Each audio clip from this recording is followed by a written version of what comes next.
তামাম প্রশংসা মহান আল্লাহ তাবারক ওয়া তাআলার জন্য, যিনি এক অদ্বিতীয়। তারপরে আকায় নামদার তাজদারি মদিনা আহমদ মুজতবা মুহাম্মদ রাসূলুল্লাহ সাল্লাল্লাহু আলাইহি সাল্লামের উপর হাজার হাজার দরুদ ও সালাম বর্ষিত হোক, নাজিল হোক, আল্লাহুম্মা আমিন। বেরাদান ইসলাম, সংক্ষিপ্তভাবে দু চারটি হাদিস ও কোরআনের বাণী শুনিয়ে আমি আমার বক্তব্য শেষ করব।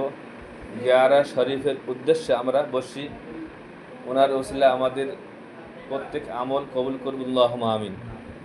মুআজ্জাজ সামানী কিরাম, আমি গিয়ারা শরীফ সম্পর্কে কিছু মানকাবাত পড়লাম, যেটা আপনাদের প্রচলিত এখানে আছে, সেই হিসাবে আমি করলাম। আপনারা কেউ বুঝতে পারবেন না, পেরেছেন? পারবেন না। ব্যাপার হলো, গাউসে আজম রাদিয়াল্লাহু তাআলা আনহু উনি বলে দিয়েছেন যে তোমরা ফাতিহা ইয়াজদাম, এটা হলো খাস মাহিনা, খাস মাস।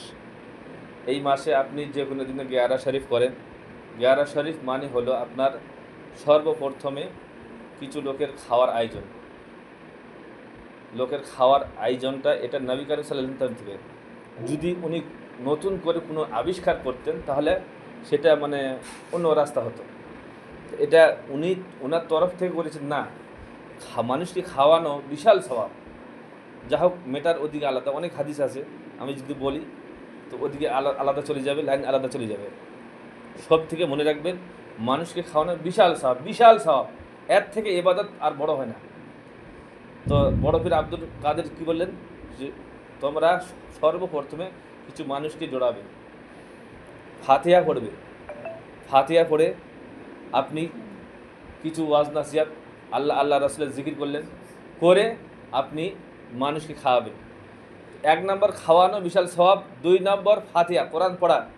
আর কোরআন যেখানে পড়ে, কোরআন যেখানে পড়ানো হয়, যেখানে আল্লাহ রাসূলের জিকির করা হয়, হাদিস শরীফের দেশে আসমান থেকে নিয়ে জমিন পর্যন্ত ফেরেশতারা হাজিরি দিয়ে থাকে। বলে সুবহানাল্লাহ, জোরে বলতে হবে সুবহানাল্লাহ। তাহলে বলুন তো, এই যে এখানে গিয়ারে শরীফ করছেন, তাহলে কত ফজিলত। আর এই উদ্দেশ্য করে গিয়ারে শরীফ, বড় পীর আব্দুল কাদের জিলানী বলছেন, 1 নম্বর মানুষের গরিবের উপকার হবে। যে মানুষ যারা খাওয়ার পায় না, তারা খাওয়ার খাবে।